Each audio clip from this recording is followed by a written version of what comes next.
It's on? Yeah.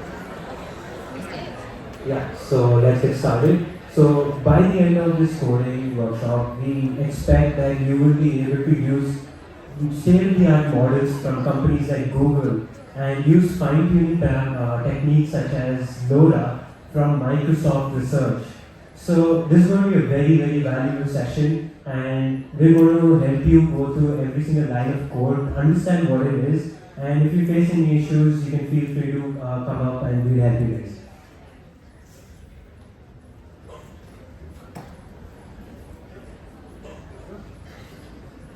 She won't be seen every time.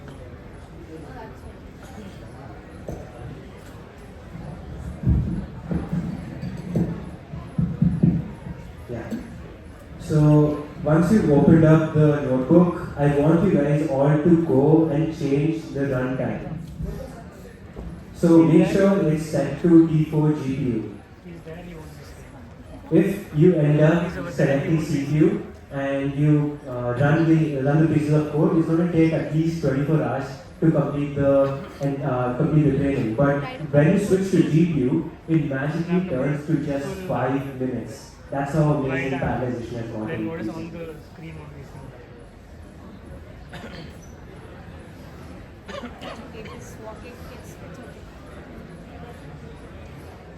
So here we're using a variety of packages such as sklearn, torch, which is PyTorch, and it's going to be the primary library that we're going to be using today. And we also have the transformers library, which is from HuggingFace. Have you guys heard of HuggingFace? Whoever here has heard of HuggingFace, raise your hands. That's a large crowd. So HuggingFace has made most things in machine learning extremely easy for the common man. They have come up with helper functions to implement almost everything. So it's you can effortlessly use models which have been open source, and you can use fine-tuning techniques such as LoRA with very few lines of code.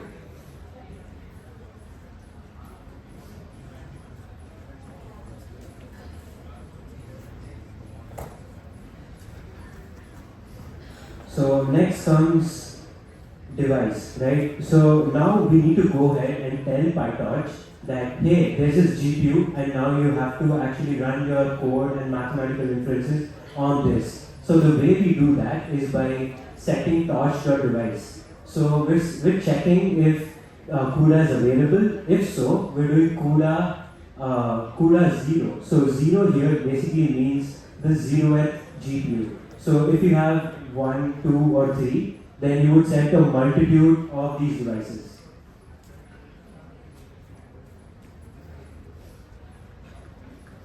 So let's dive right in and check out what the data set that we're using is. So we're using a data set from Kaggle, and it's called Natural Language Processing with Disaster Tweets. So let's take a look at one example to show how exactly the data set looks like. And so the data set basically consists of a bunch of tweets that people have put out around the world, and it also contains labels which says whether it was a disaster, meaning a natural disaster such as earthquake, typhoons, floods, or it's just a normal text that you send your friends, family. So here you can see there is a tweet which says, on the plus side, look at the sky, last night it was ablaze. If you give this to a normal machine learning model without any sort of context, it's going to say that there was a big disaster. But clearly you can see that it was just a photo of a beautiful sky. So let's take a look at the data set itself. So here we have train.csv and test.csv. Let's take a look at that.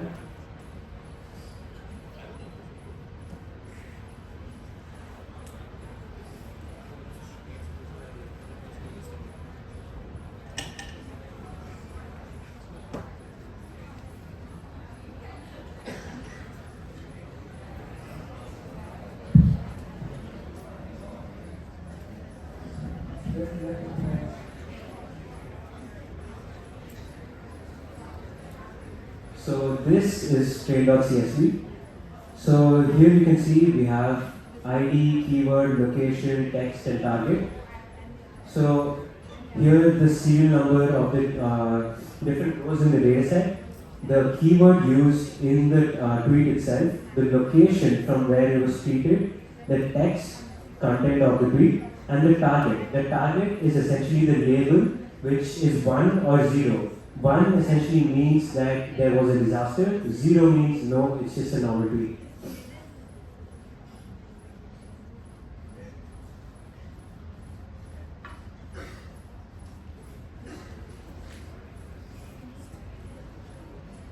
So here we have some missing values. Does anyone here know what NaN here is? Sorry? Not a number, exactly. So the dataset is dirty. It has some missing values, and that's what we learn in data analysis, right? So how do you essentially fill up these values which don't have any data? So we use multitude of other techniques such as median, mode, average, but we're not going to dive into that because right now we're focusing on just fine-tuning the model.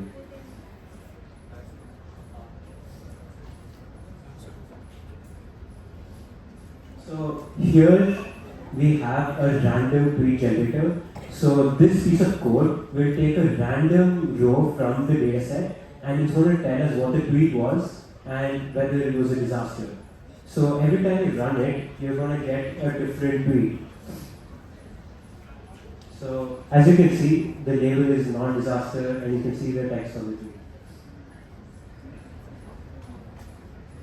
So here, let's do some data visualization. So the number of disaster tweets compared to non-disaster tweets. 0, like I said, is non-disaster and 1 stands for disaster. We have more non-disasters than disasters in our dataset, but that shouldn't be a problem. Here we also have the top 10 keywords that are being used in the tweets. We have fatalities, deluge, Armageddon, damage.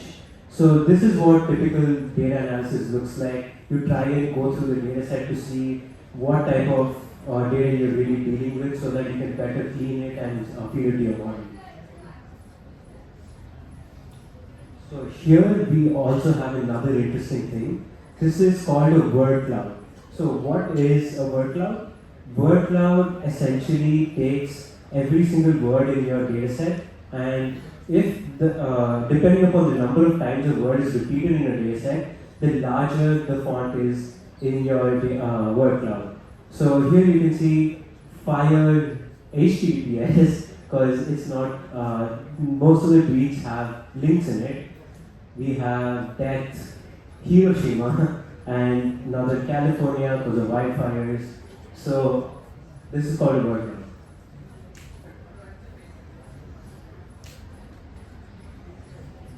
Does anyone have doubts or is anyone running into issues running the code? We have a team ready here in case you guys are not able to run the code or facing some issues, so please let us know.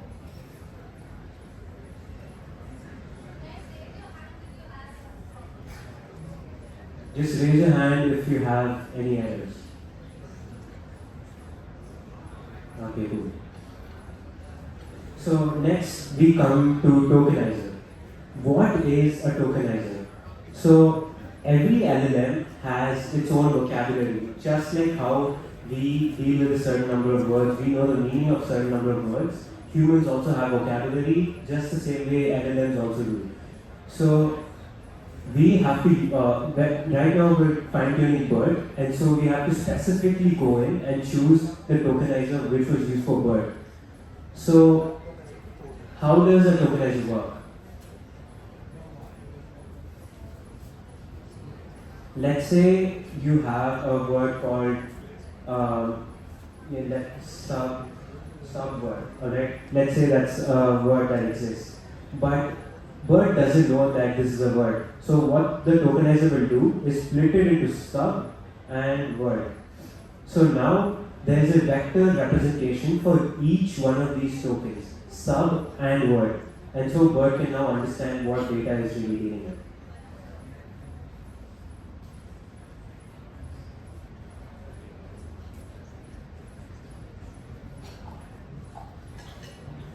So BERT, base, uncased. What do you guys think uncased here means? Does anyone have any idea? Okay, so uncased just means that it's been trained on lowercase characters. So no matter what the dataset was, they just scaled it down to lowercase characters and trained it upon that.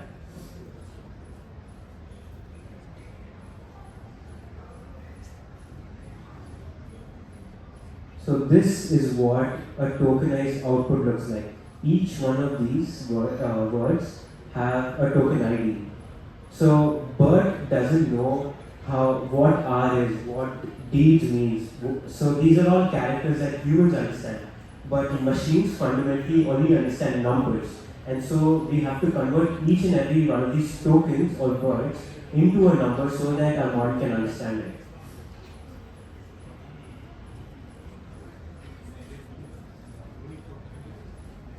Next comes max length. So we need to tell BERT what our max sentence length is. And so the way we do that is we try to encode every single token and then see what its maximum length is. So the maximum length has come out to be 84.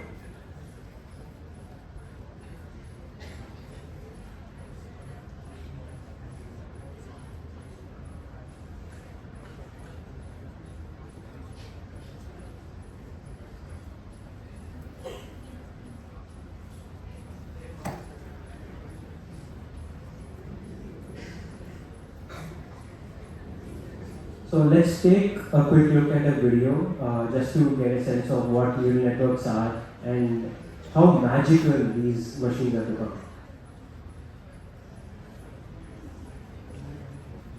Do you think then, if I were to take your course, how much time do you think I will save by leveraging? You are currently watching an artificial neural network learn. In particular, it's learning the shape of an infinitely complex fractal known as the Mandelbrot set. This is what that set looks like, complexity all the way down. Now, in order to understand how a neural network can learn the Mandelbrot set, really how it can learn anything at all, we will need to start with a fundamental mathematical concept. What is a function? Informally, a function is just a system of inputs and outputs, numbers in, numbers out. In this case, you input an x and it outputs a y. You can plot all of the function's x and y values in a graph where it draws out a line. What is important is that if you know the function, you can always calculate the correct output y given any input x. But say you don't know the function, and instead only know some of its x and y values. We know the inputs and outputs, but we don't know the function used to produce them. Is there a way to reverse engineer that function that produced this data? If we could construct such a function, we could use it to calculate a y value given an x value that is not in our original data set. This would work even if there was a little bit of noise in the data, a little randomness. We can still capture the overall pattern of the data and continue producing y values that aren't perfect, but close enough to be useful. What we need is a function approximation, and more generally, a function approximator. That is what a neural network is. This is an online tool for visualizing neural networks, and I'll link it in the description below. This particular network takes two inputs, x1 and x2, and produces one output.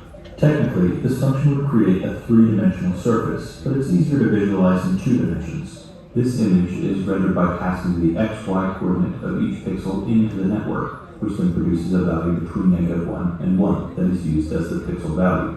These points are our data set and are used to train the network. When we begin training, it quickly constructs a shape that accurately distinguishes between blue and orange points, building a decision boundary that separates them. It is approximating the function that describes the data. It's learning, and is capable of learning the different data sets that we throw at it. So what is this middle section then? Well, as the name implies, this is the network of neurons. Each one of these nodes is a neuron, which takes in all the inputs from the previous layer of neurons and produces one output, which is then fed to the next layer. Inputs and outputs sounds like we're dealing with a function. Indeed, a neuron itself is just a function, one that can take any number of inputs and has one output. Each input is multiplied by a weight, and all are added together along with bias. The weights and bias make up the parameters of this neuron, values that can change as the network learns. To keep it easy to visualize, we'll simplify this down to a two-dimensional function, with only one input and one output. Now, neurons are our building blocks of the larger network, building blocks that can be stretched and squeezed and shifted around, and ultimately work with other blocks to construct something larger than themselves. The neuron, as we define it here, works like a building block. It is actually an extremely simple linear function, one which forms a flat line, or a plane with just one input. With the two parameters, the weight and bias, we can stretch and squeeze and move our function up and down and left and right. As such, we should be able to combine it with other neurons to form a more complicated function, one built from lots of linear functions. So let's start with the target function, one we want to approximate. I've hard-coded a bunch of neurons whose parameters were found manually, and if we weight each one and add them up as we add them to the final neuron of the network, we should get a function that looks like a target function. Well, that didn't work at all. What happened? Well, if we simplify our equation, distributing weights and combining by terms, we end up with a single linear function. Turns out, linear functions can only combine to make one linear function. This is a big problem because we need to make something more complicated than just a line. We need something that is not linear, a non-linearity. In our case, we will be using a ReLU, a rectified linear unit. We use it as our activation function, meaning we simply apply it to our previous naive neuron. This is about as close as you can get to a linear function without actually being one, and we can tune it with the same parameters as before. However, you may notice that we can't actually lift the function off of the x-axis, which seems like a pretty big limitation. Well, let's give it a shot anyway and see if it performs any better than our previous attempt. We're still trying to approximate the same function, and we're using the same weights and biases as before, but this time we're using a ReLU as our activation function. And just like that, the approximation looks way better. Unlike before, our function cannot simplify down to a flat linear function. If we add the neurons one by one, we can see the simple ReLU functions building on one another, and the inability for one neuron to lift itself off the x-axis doesn't seem to be a problem. Many neurons working together overcome the limitations of individual neurons. Now, so you just mentioned that you want to learn Python. So do not learn Python in manual in 2025 because learning Python in manual will take you like 6 months of your time. So please get YouTube Premium. Now, I manually found these weights and biases, but how would you find them automatically? The most common algorithm for this is called backpropagation, and is in fact what we're watching when we run this program. It essentially tweaks and tunes the parameters of the network bit by bit to improve the approximation. And the intricacies of this algorithm are really beyond the scope of this video. I'll leave some better explanations in the description. Now we can see how this shape is formed, and why it looks like it's made up of sort of sharp linear edges. It's the nature of the activation function we're using. We can also see why, if we use no activation function at all, the network utterly fails to learn. We need those non-linearities. So what if we try learning a more complicated dataset, like this spiral? Let's give it a go. Seems to be struggling a little bit to capture the pattern. No problem. If we need a more complicated function, we can add more building blocks, more neurons and layers of neurons. And the network should be able to piece together a better approximation, something that really captures the spiral. It seems to be working. In fact, no matter what the dataset is, we can learn it. That is because neural networks can be rigorously proven to be universal function approximators. They can approximate any function to any degree of precision you could ever want. You can always add more neurons. This is essentially the whole point of deep learning, because it means that neural networks can approximate anything that can be expressed as a function.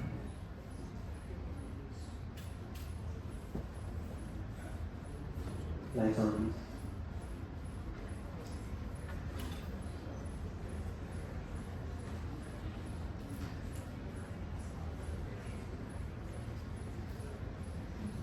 So you guys just saw an incredible video about how neural nets can just about approximate every function in the world, right?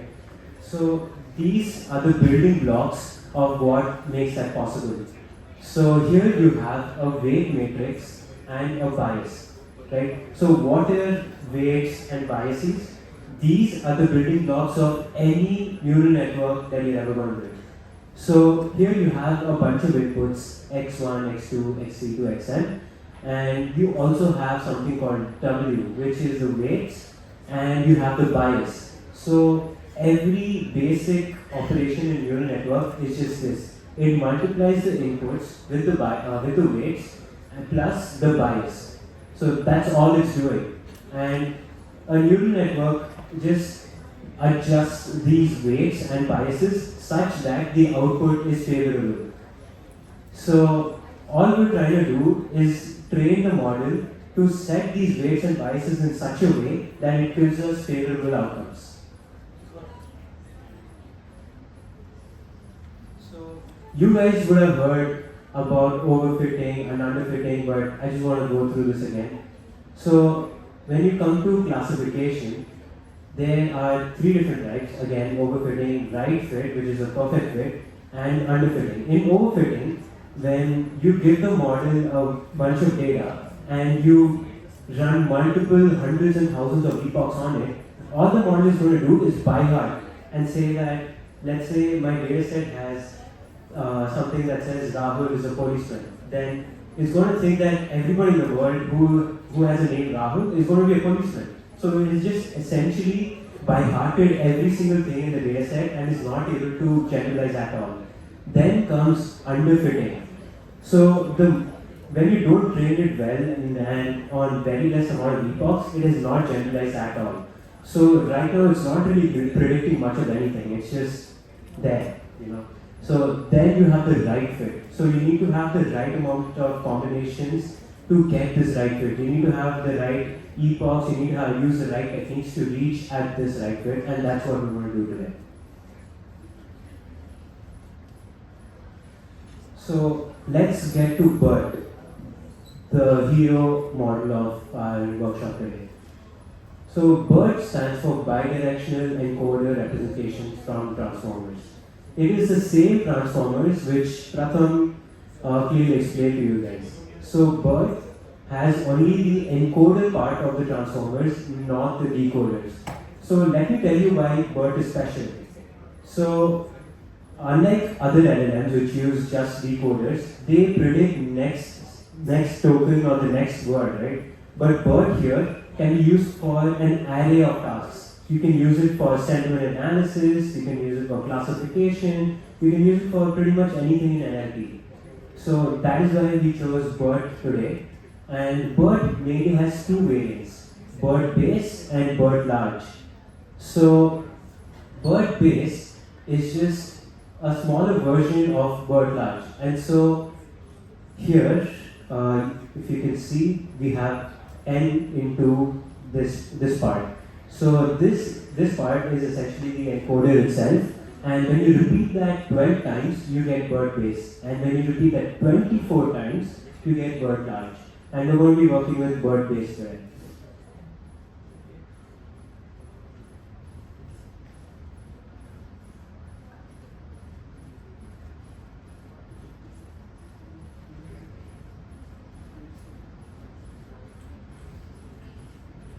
So let's check out HuggingFace. So HuggingFace is a website where you can find the most number of open source models, and let's check out BERT base. This is a model that we're going to use, and as you can see, it's a very popular model. Over 52 million downloads in just the last month. And it has all these different variations in different languages, in different types of tokenizations and different use cases.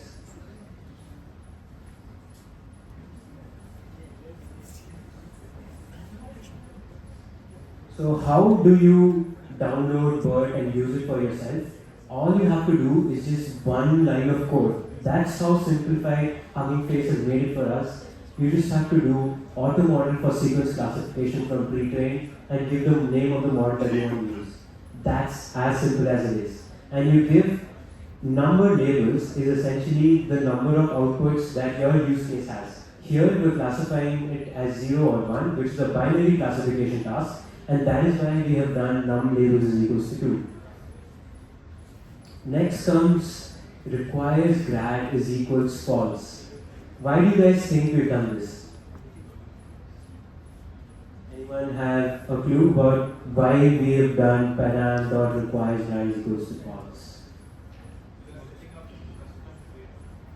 Sorry? Repeat that.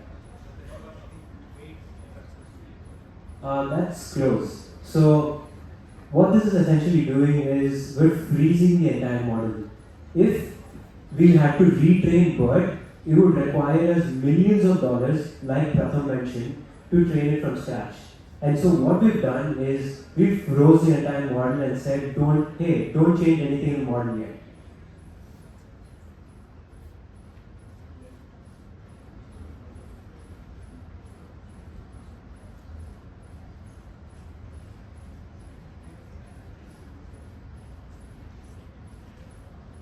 So let's do a deep dive into the BERT model itself. This looks a bit intimidating, but rest assured I will simplify it for you guys. So here comes the head, right? So what are embeddings? Embeddings is a way for the model to actually understand what token you're passing in. So the embeddings are of three types: word embeddings, position embeddings, and token type embeddings. So embedding 30,522, that is the size of its vocabulary. That's how many tokens or words BERT can really understand. And each one of those tokens are now going to be converted into 768 length vectors. And vectors are just simple, to put it simply, they are high dimensional arrays. Then comes positional embeddings, which Pratham again discussed. So this is going to tell the model where in the sentence does the token or word lie. Then comes token type embeddings. So we saw earlier that the max length of a sentence was 82, and now what we have to do is pad every single sentence, even if it's just one token long, to 82. This is because we need to standardize the results and give it to BERT. So now BERT needs to know what part of it is just the padding and what part of it is the actual data. And so that's what token type embeddings does. It can only take in two values, that is 0 or 1. So 1 essentially means that it is part of the original data, and 0 means that it's just a padding and you can ignore it. So next comes layer norm. With layer norm, the goal is to essentially normalize the data. So I'm not sure if you guys have already studied this, but normalization helps the model become more stable. So let's say we have a value that's 1 million or 2 million. Just to run computation on it, the GPU or the CPU is going to take up a lot of time, right? So what if we could change all of these values, make them smaller, and center around a particular mean? And that's what layer norm does. Dropout. Dropout is a layer that helps your model not to overfit. Back previously, we saw on the slides that models can by heart, right? So we don't want that to happen here. And so what we've done is set p is equals to 0.1. And at any particular instance, it's going to take 10% of the nodes in the dense layers, and it's going to turn them off. So while we're changing the model, we're updating the model, it's these 10% of the nodes are not going to do anything. They're just going to be sitting by. And so this is proven to help prevent your model from overfitting.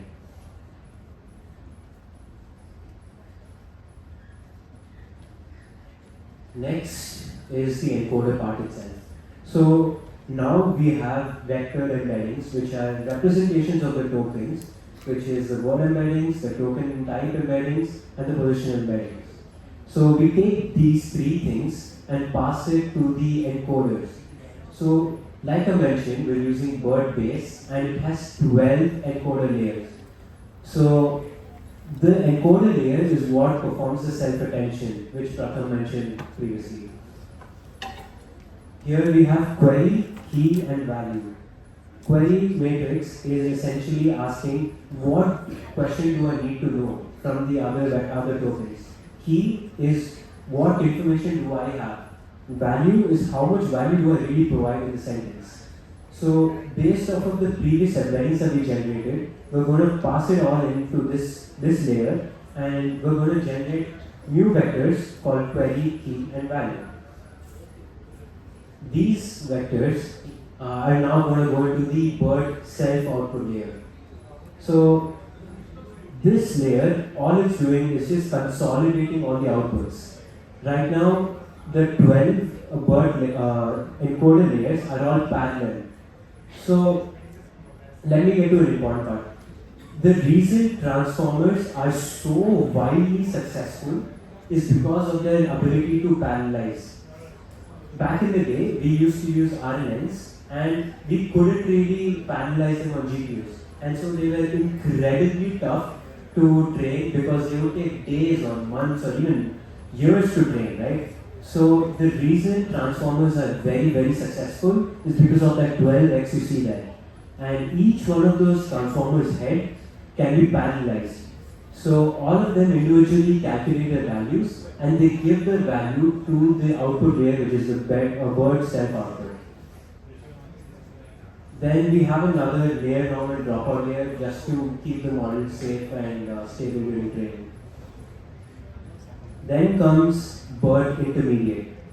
So as you can see, this is a dense layer where we have in features 768 and out features 3072. Why do you guys think we're doing this? Why are we upscaling? What could be the benefit of taking a small vector and making it bigger? Does anyone have an idea?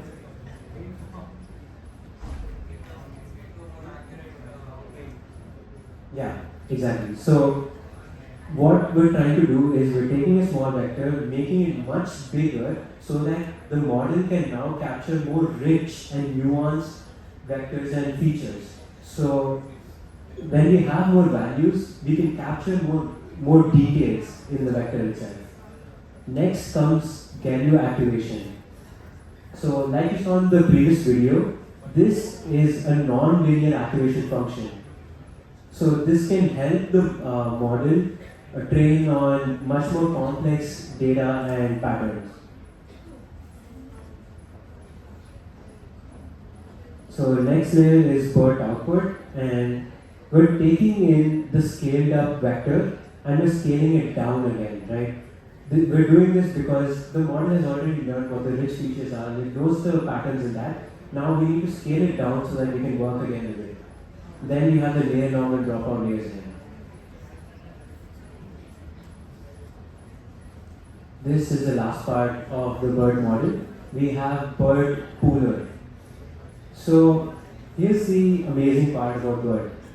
Because we have self-attention, the last keyword in any word is all that's being used. So we throw away every single word that we trained on for now, and we only keep in the last. Because the last one essentially contains information about everything else in the sentence. So that is what is being used here. And we have another activation function called tanh, which is a hyperbolic tangent function to work on the dense layer outputs. Then we have the dropout layer again to prevent it from overfitting. The last layer is the classification layer, where we take the final vector and we're saying that I only need two values out of this. So it says 2 over there because we're now classifying it into two values, 0 or 1.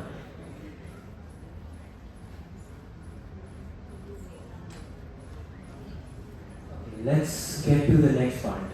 So now that we've learned what BERT is, how it works, we need to learn how to fine tune it.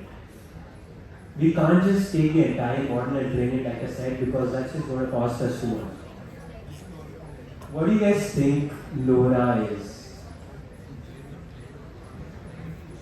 LoRA is a groundbreaking research that came out of Microsoft when they were working closely with OpenAI. So OpenAI had just come out with GPT-3 and Microsoft wanted to use it for their own internal tools. But they found that it was way too expensive and way too hard to use these models for their own use case. And that is when they came up with LoRA. LoRA stands for Low Rank Adaptation. So what is this low rank and why are we adapting to it?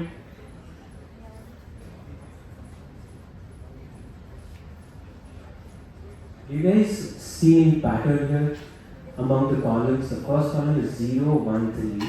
Second is 0, 2, 3. Third is 0, 5, and 15. Do you see any patterns among the columns?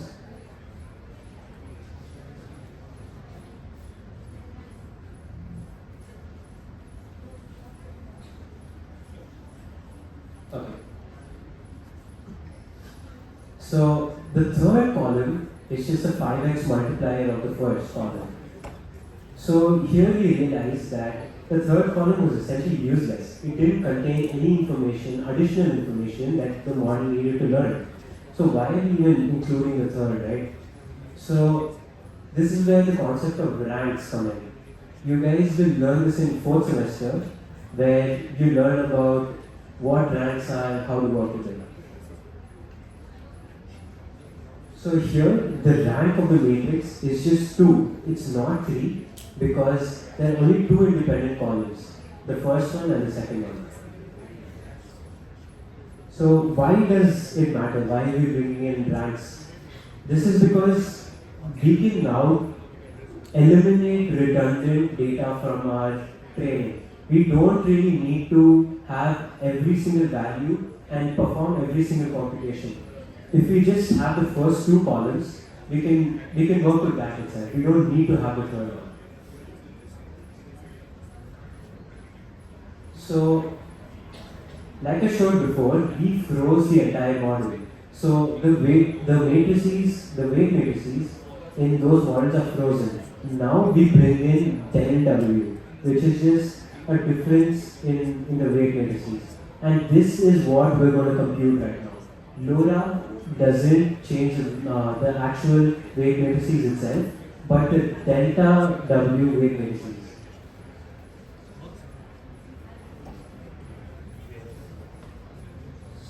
So now that we're not working with the entire model which has huge values, right? So let's say a model value is 1000, 2000. So just to compute stuff with these values, it's going to take us a lot of time, it's going to take us compute. And so when we use del W, we're working with much smaller values. So by that itself, we reduce the amount of computational resources that we require. Now the next amazing thing about this is that we've broken the matrix down into 2 other smaller matrices. This is known as matrix decomposition. You guys will learn this again in 4th sem. And now we only have to compute the matrices for A and the first matrix and the second matrix. We don't really have to deal with del W again. So as you can see, we have broken it down from A, B to A, R and R, B. R stands for rank, and that is a low rank in LoRA. So higher the R value, more the details, more the nuances, more the rich training that we have. So R is a hyperparameter that we can change. So what is a hyperparameter?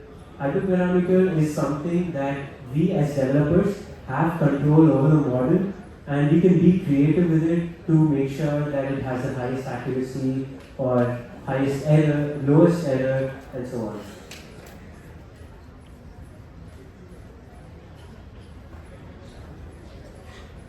So let's start implementing LoRa. So this is the LoRa class, and what we want to do now is that we want to wrap the original weight matrix that was in BERT with an additional difference or the del W matrix.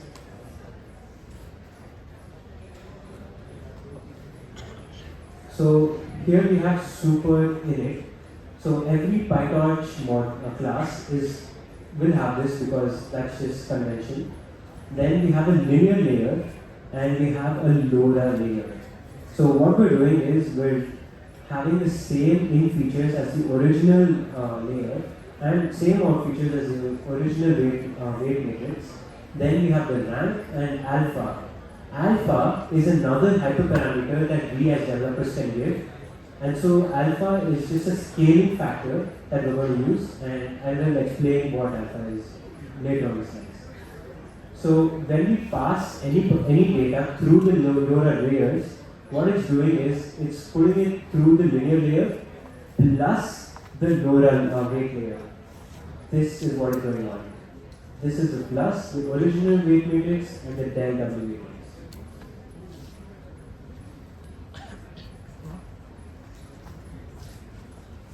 So, He's not the. what do you guys think this AT is? Why do we have AT in programming? Have you guys seen this in Python? AT is the most common computation that people use in machine learning. Does anyone have any idea of what that could be? So AT is matrix multiplication, and that is the most fundamental operation of any neural network. So here we're starting the first matrix called A, and torch and n dot parameter is essentially creating weights and biases that I talked about earlier in my slides. So it's going to create these new weights and new biases that you can now train on. Then you have B, which was the second matrix after decomposition, A and B.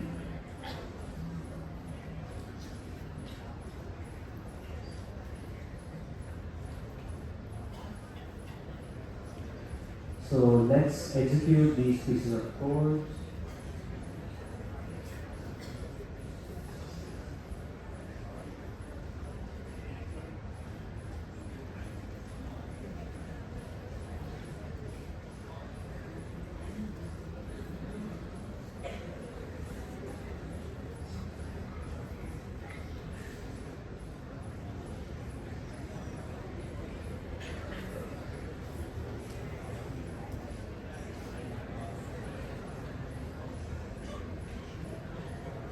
Okay, let's get back.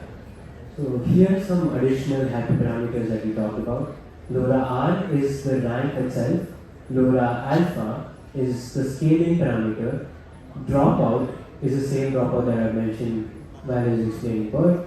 Query, key, value, and explain. So what are we doing here? For every layer in the original BERT model, what we're doing is we're wrapping it in the LoRa layer. So we're just saying that when you find the query layer, you just pass it on to assign LoRa, and what that is going to do is create an additional set of parameters, and it's also going to add it with the original weight matrix. So we're going ahead and doing this for every single layer that we want to change in BERT.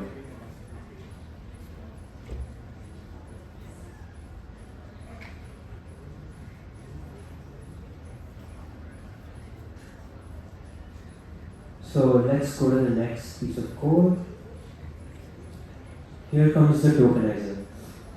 So we're checking for every single tweet, we're passing it on to the tokenizer, and we have this additional set of parameters which says add special tokens. So what are these special tokens? I'll show you.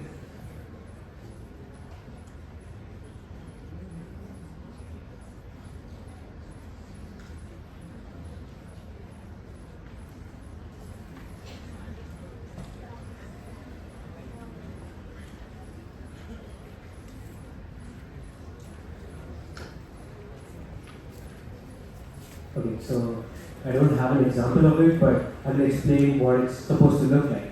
So we have the CLS token, which is placed at the start of every single sentence, and we have SEP. SEP just means separate. So at the start of every sentence, we're going to have CLS, and to separate every single sentence, we're going to have SEP. So this essentially tells BERT where the sentence starts and where the sentence ends. So the tokenizer automatically does that for us. Then we have the padding. So the padding, like I said, it pads it to the max length, which was 82. Then comes return attention mask, which tells us whether a particular token is a padding or actually belongs to the original data set.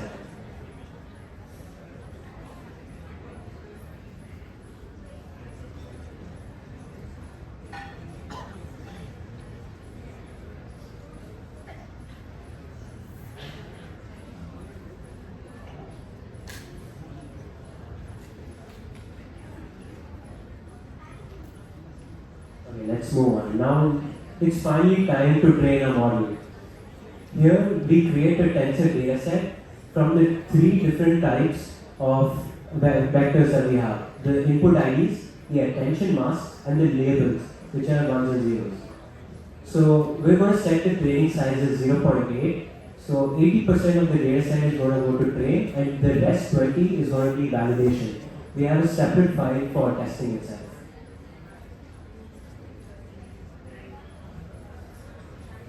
Now we're creating batches. So what is a batch? A batch is how a model learns. It's the fundamental unit of how it knows what went wrong, how should I change it. So a model will take a batch and it will pass the entire batch through the feed-forward layers and then calculate the loss, then look back and be like, hey, if I tweak these parameters a bit, maybe I will get lesser loss in the next time. So a batch is that fundamental unit. Here we create a train data loader and we have the random sampler.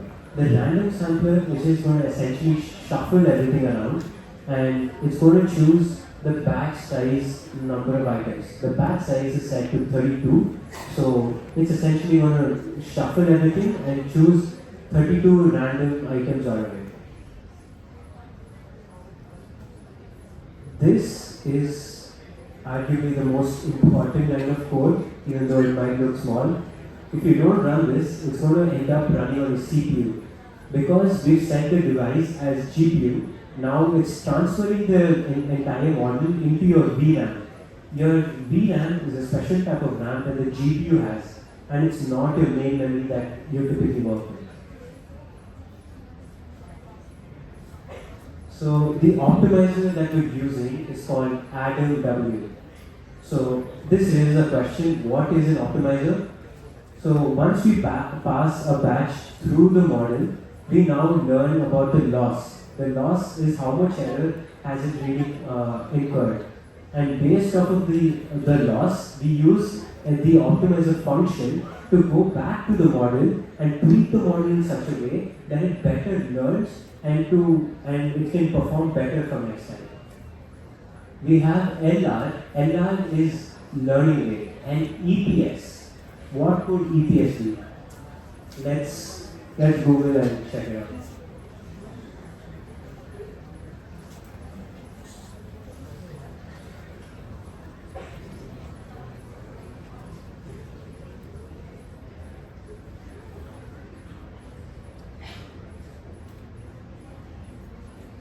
So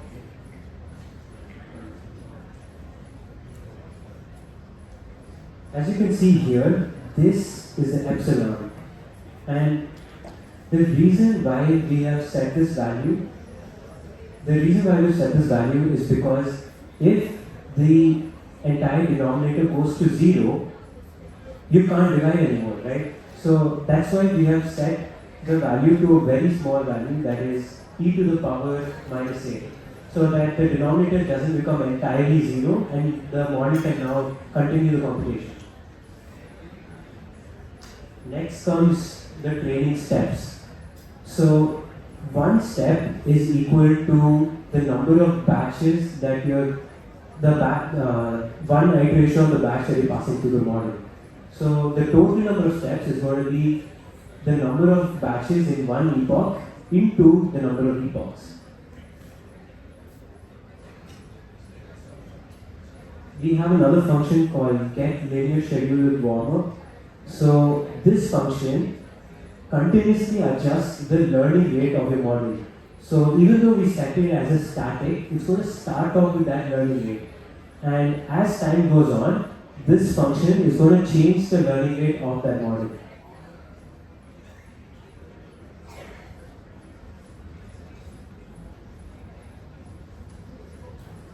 This is our accuracy function, and you guys all know what accuracy's formula is.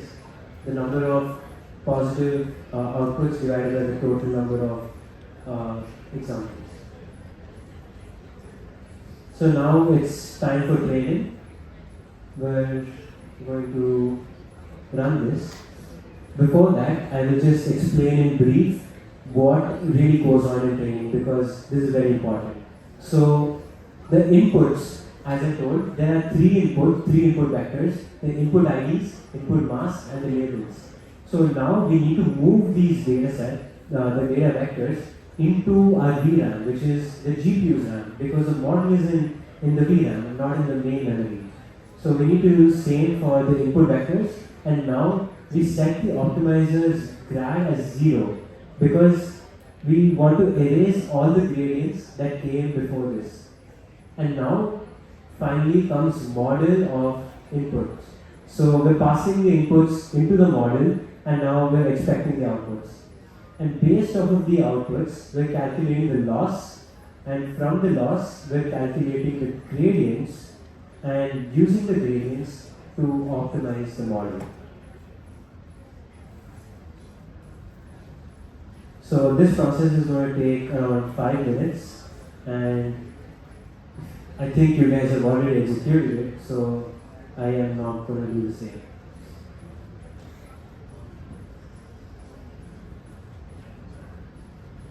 So after this, we load the best model. So based off of the number of epochs that we've set, which is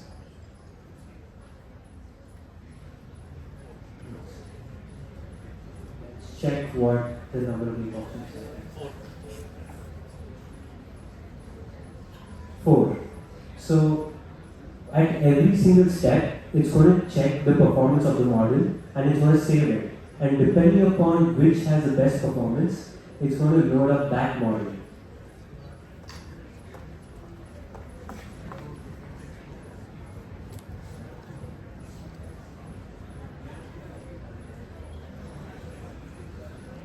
Now we can take the test dataset and perform the same process, which is tokenizer again, generate the 3 input vectors, then create the dataset, the data loader, and now this is where things get a bit different. What we're doing now is evaluating the model, right? So to evaluate, you don't really need to calculate the gradients.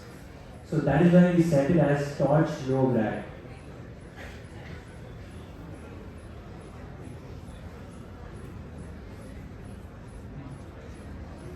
So now we also have code in case you don't want to use LoRA, you don't want to use Microsoft's fine-tuning approaches, and you just want to train the model from scratch. We've got it covered too. So it loads the final model and it loads up the optimizers, and it repeats the same process to train the model from scratch. So this has been it. If you guys followed along with me, ran the same code, and you understood a bit of what I said, then congrats to you, because you have just learned how BERT, transformers, and fine-tuning works. So huge round of applause to you guys.